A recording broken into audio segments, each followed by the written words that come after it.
Olá, seja bem-vindo, seja bem-vinda. Há 2 semanas das eleições municipais, o jornalismo da TV UFOP inicia hoje uma série de entrevistas com os candidatos à Prefeitura de Ouro Preto. O regulamento e as normas das entrevistas foram acordados com representantes das coligações em uma reunião online realizada no dia 28 de outubro. A ordem das entrevistas foi definida nessa reunião por sorteio, também online, e em comum acordo entre todos os representantes que estavam presentes. O tempo da entrevista, igual para todos os candidatos, é de 20 minutos. A nossa conversa de hoje é com o candidato da coligação Verdade, Inovação, Participação e Transparência, Antônio Clésio. Antônio Clésio Ferreira tem 64 anos e é natural de Santa Vitória, que fica no Triângulo Mineiro. Ingressou como estudante na UFOP em 1975, onde se formou em Engenharia Metalúrgica. É mestre em Engenharia Mecânica pela Universidade de São Paulo. Começou a dar aulas na UFOP na década de 1980. Atualmente está aposentado. Antônio Clésio é um dos idealizadores da campanha Natal para Todos, criada em 1995, e que ajuda cerca de 7.500 crianças, todos os anos, de Ouro Preto e região. Em 2012, ele recebeu o título de cidadão honorário de Ouro Preto. Participa comigo desta entrevista a repórter Kellen Barros. Candidato, obrigado pela presença aqui na TV UFOP. O tempo da entrevista passa a ser contado a partir de agora. Candidato, eu começo com a primeira pergunta, afirmando que no seu plano de governo, o senhor afirma que, caso seja eleito, a sua gestão vai seguir 2 diretrizes destacadas no nome do partido. A primeira é a democracia, onde todas as decisões da administração serão tomadas em benefício dos moradores da cidade. Nada de novo, já que esse é o mesmo papel do prefeito, né? E a segunda diretriz será a cristã, que, como está escrito no seu plano de governo, terá a família como pilar da sociedade. Visto que ao longo dos últimos anos o conceito de família mudou muito e continua mudando, eu gostaria de saber do senhor para qual família o senhor está falando, assim, de qual família ou para qual família o senhor está falando? Bom dia, Vitor. Na verdade, nós temos, como você disse mesmo, né, democracia, eu acho que impera no Brasil ainda, por mais que queiram alterar, mas a democracia é muito importante para todos nós. E eu costumo dizer que a democracia começa dentro de casa, né, onde você tem a comunidade mais, a básica, mais, o que a gente costuma dizer, né, Kelly? Às vezes difícil, né, porque dentro de casa, você, toda hora, então a democracia, começando dentro de casa, ela se expande também na área política, na nossa área administrativa, até mesmo nas empresas. Então, esse é o primeiro item. Quando nós falamos do família, né, e a gente dirige muito forte essa família, mas preste atenção, eu sou cristão, né, eu sou da Renovação Carismática Católica, mas, uma vez prefeito, nós vamos administrar para cerca de 75 mil habitantes. E ali tem que se respeitar aquelas famílias, né? Então, não vejam em mim, por exemplo, uma pessoa que vai discriminar outras famílias. Agora, se você me perguntar, Clésio, qual a família que você é a sua família? Né? Então, lá em casa, sou eu, minha esposa, meus filhos, 5 netos, né? Mas não tem essa bobagem de achar que todas as famílias têm que ser assim, né? Tem que ser cristã, pelo amor de Deus, a gente tem que ter respeito uns com os outros, com o negro, com o pobre, com o rico, com o branco, com o zóio azul, mas com o zóio castanho também. Então, quando a gente fala de princípio cristão na gestão, esse é o princípio que parte do meu coração, igualdade para todos, né? Eu vim para que todos tenham vida, que tenham a vida abundantemente. Então, esse é um princípio que eu levo na minha vida. Por exemplo, Natal para Todos, que você citou aí, né? É uma ação que perdura 25 anos e que a gente vai em busca do povo, sabe? Aonde que nós vamos? Nas periferias, nas comunidades mais pobres, né? Fazer pelo menos o meu deverzinho de cristão. E na gestão municipal não será diferente. E pode ter certeza que respeitaremos todas as famílias. Isso. Então, candidato, seguindo essa linha, todas as famílias e qualquer crença e religião, né? Porque o senhor já afirmou em entrevistas anteriores que o senhor tem uma condição, o senhor é ativamente religioso, e escolheu o Democracia Cristã por conta disso. Como garantir, então, que essa sua condição de ativamente religioso não interfira nas suas decisões políticas, nas suas decisões administrativas? É só ver o meu passado. Por exemplo, né, o meu histórico, a minha vida. Eu sou de uma família humilde, simples, e aqui na UFOP, né, convivi com vários professores, né? Você pode perguntar, eu aposentei na arquitetura. Você não vai encontrar um desrespeito, você não vai encontrar uma maledicência. Ah, aquele ali é hétero, aquele outro é homossexual, aquele outro é mais ríspido na sua aula, aquele outro é menos. Então, quer dizer, eu levo a minha vida, de uma forma cristã, né? Então, quando você vai na minha vida pregressa, você não vai ver discriminação, muito pelo contrário, eu sou povão, né? Não estou aqui me fazendo de político, não. A minha história conta isso. Aonde que está o Clésio? Eu, por exemplo, quando eu vim para cá como estudante, eu ajudava as nossas lavadeiras, só para você ter ideia, porque eram famílias pobres, eu ia lá entregar minha roupa, chegava lá, não tava, tinha o que comer, eu fazia minhas campanhas nas Repúblicas, eu sou da República Purgatório, formado ali, né? Então, na verdade, se você ver a minha história de vida, você vai ficar muito tranquilo que não vou administrar uma prefeitura, seria uma barbárie fazer isso. Só para cristão, né? Presta atenção, não pode ser assim, né? Agora, eu quero que a minha vida pessoal seja pautada no cristão, no cristianismo, mas não vou obrigar o Vitor, não vou obrigar a Kellen que sejam, né? E vou respeitá-los como sempre fiz na minha vida. Ok. Kellen, sua pergunta, por favor. Olá, Vitor. Olá, Clésia. É com muita satisfação que participo com vocês dessa entrevista. Candidato, seguindo essa linha da discussão, qual a sua proposta ou propostas para as chamadas minorias aqui de Ouro Preto? Para as mulheres, para a população LGBTQIA+, para os negros?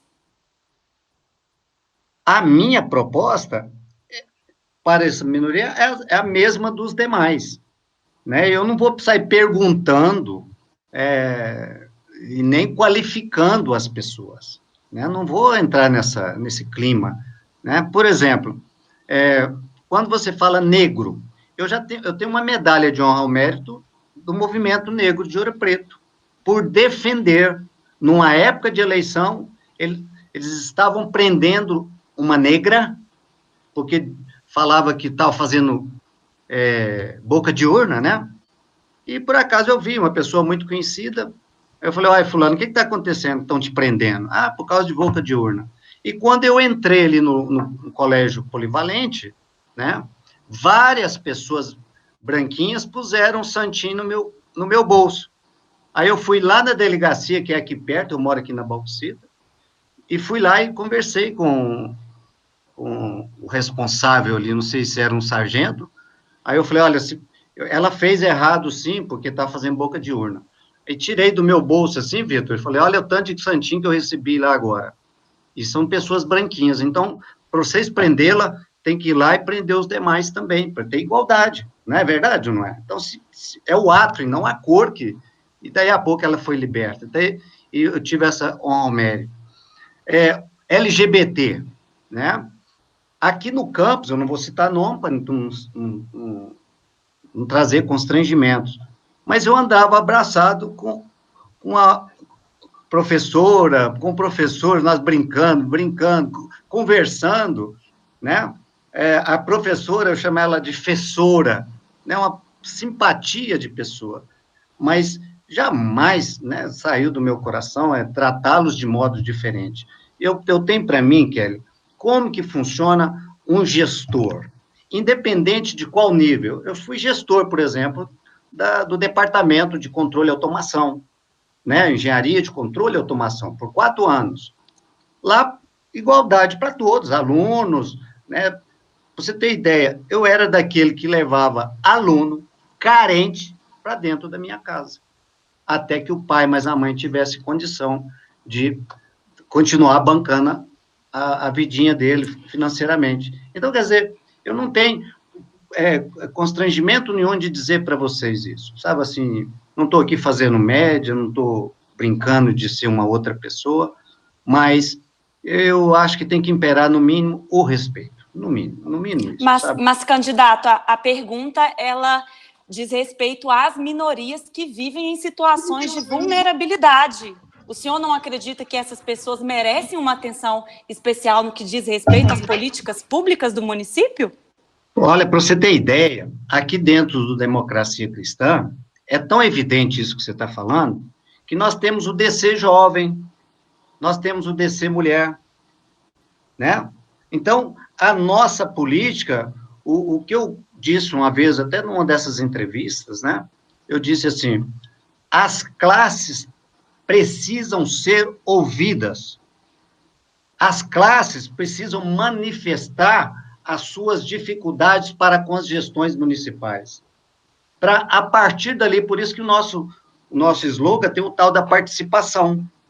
Né? Você pega aqui, ó, participação, transparência.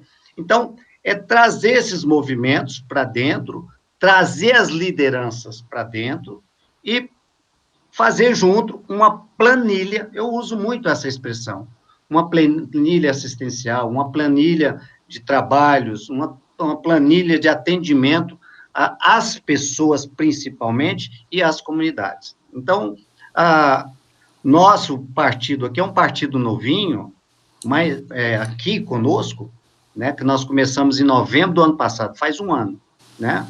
Agora, essas minorias terão vez e voz nos nossos planos, no nosso plano de governo.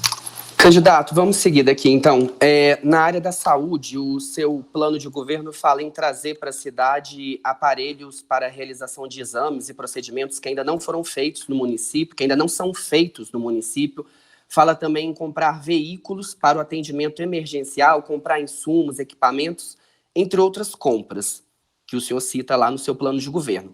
Está previsto para o ano que vem um corte de 38 bilhões de reais em relação aos valores desse ano. Um corte do governo federal, o governo que o senhor apoia, que o seu partido faz parte da base de apoio, né, do presidente. Como, então, realizar essas promessas aqui na cidade, mesmo diante desse corte que é esperado? Olha, a gente vê a dificuldade, ainda tem acresce a isso um outro fator. Qual que é a dívida que nós pegaremos dia 1º de janeiro de 2021? Uma dívida que está sendo estimada mais de 100 milhões, aqui do município, né? Então, somado a isso que você está dizendo, vai ser difícil? Vai. Porém, só que nós temos também no nosso governo a intenção de enxugar a máquina. Nós não queremos esse tanto de assessoria, sabe? Nós pensamos, será que junto com a Câmara nós podemos baixar os salários, sabe? E outra coisa, não se desvia 1 centavo, Vitor, não pode, eu já tenho um salário, né?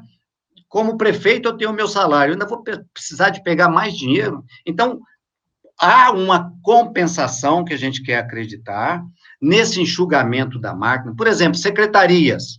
Será que nós precisamos de todas essas secretarias? Será que essas secretarias não são eleitoreiras para colocar os cabides de emprego, toma lá da cá? Não estou nem dizendo que sejam, mas espera aí, nós temos que fazer um estudo, nós temos que fazer uma avaliação. Será que precisamos de todas as secretarias mesmo? Você sabe, candidato, né? desculpa interromper o senhor, mas o senhor acha que apenas com o enxugamento da máquina o senhor consegue compensar esse corte previsto na saúde? E tem um corte também previsto na educação, né? Mas o nosso foco é a saúde. O senhor acha que consegue compensar realizando essas promessas que estão no seu plano de governo? Eu acredito que sim. Eu acredito que sim. Agora, uma vez não alcançando, que de repente você faz uma proposta igual dentro de casa, né? Você faz uma proposta, faz um projeto, vamos comprar esse carro, daí a pouco você não dá conta de comprar aquele carro sonhado, mas você compra um outro. Porém, na gestão, qual que é a nossa ideia? Trabalhar a todo vapor para cumprir a nossa proposta, o nosso plano de governo.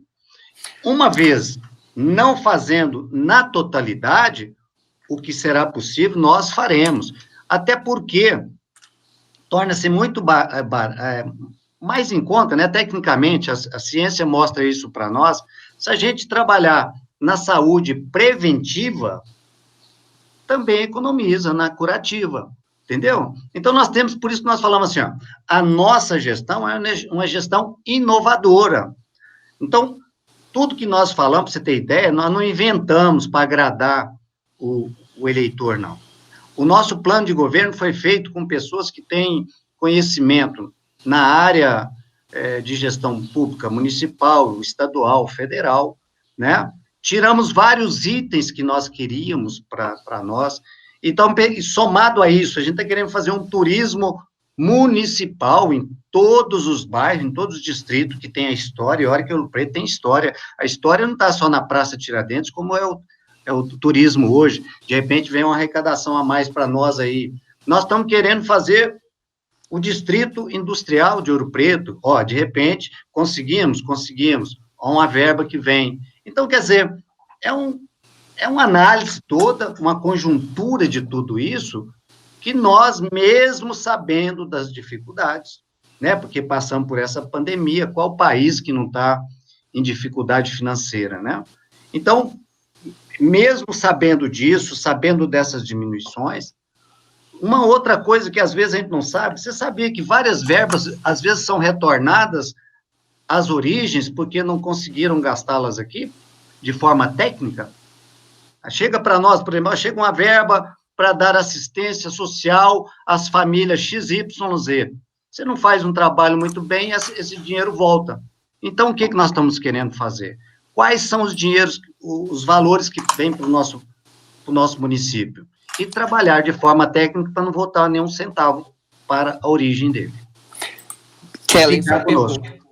Ok, candidato. Kellen, sua pergunta sobre educação, candidato. Espero ter respondido a sua pergunta, tá? Ok, o seu tempo está quase no fim. Vou pedir para o senhor ser mais breve na próxima pergunta. Kellen, por favor. Pois não.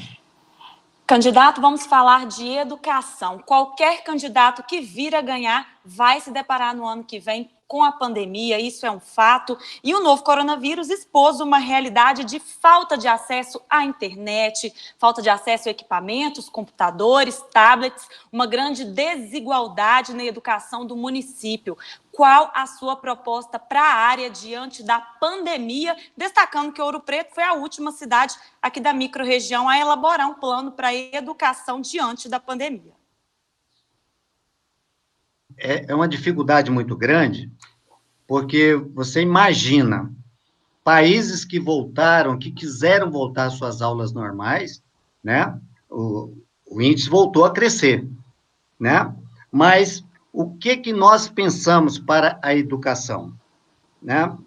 Realmente, se você vê o nosso plano, ele é a tecnologia nossa, a gente quer colocar em altíssimo nível, né? Então, é fazer junto, eu falo junto com os comitês de prevenções do Covid, né? Com as nossas redes escolares, nossas escolas, e intercalar horário, colocar equipamentos, sabe? Deixar os meninos mais interagindo na internet. Então, eu vejo a dificuldade, sim, mas também vejo os testemunhos de outras cidades que conseguiram levar a educação para os seus alunos, né? Às vezes de uma forma precária por causa do momento, mas jamais nós vamos sonegar aos meninos a informática, a tecnologia, até porque não dá mais tempo, não podemos perder mais tempo. Já perdemos muito tempo na tecnologia. Então, nós temos que pôr esses meninos nossos em alto nível.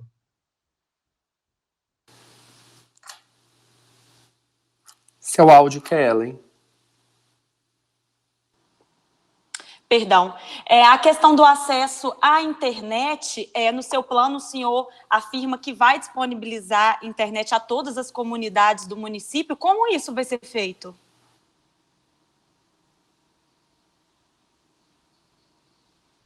Você imagina como fazer isso com custo altíssimo que é, né? Então, a gente começa de uma forma, primeira etapa, segunda etapa, terceira etapa. Você tem ideia, nós estamos querendo colocar, informatizar todas as escolas, nós estamos querendo pôr Wi-Fi nas praças, principais praças, nos museus, por exemplo, nos pontos turísticos, né? Por quê? Isso aí é propaganda, isso aí vira propaganda. Nós acreditamos muito, Kelly, que o turismo, sendo um turismo municipal, por exemplo, você tem ele ecológico, você tem ele minerário, você tem ele nessas cachoeiras, você tem nos bairros, distrito, essa fomentação, esses valores vindo a mais pelo turismo, hoje, para você ter ideia, não tem nem pacote turístico sendo vendido em Ouro Preto. Olha que coisa. Candidato, Vamos desculpa, lá. eu vou ter que interromper o senhor, porque nós temos 40 segundos para suas considerações finais, por favor, para que o senhor não deixe de fazê-las, né? Então, vamos lá. Olha, eu quero agradecer vocês, a TV UFOP, né? Que vocês também são parceiros nossos do Natal para Todos, não sei se vocês já souberam disso aí. Então, fica aqui as nossas considerações, né? Eu gostaria de só passar para vocês um recadinho, né? No século XVIII, inovamos na arquitetura, né? No Brasil, só se pensava em Ouro Preto. E hoje, o mundo pensa Ouro Preto, basta que nós queiramos. Ok, candidato, muito obrigado pela participação do senhor aqui com a gente na TV UFOP. De nada, obrigado a vocês, tenham um bom dia, um bom trabalho, né? Que Deus abençoe vocês, sempre. Obrigado.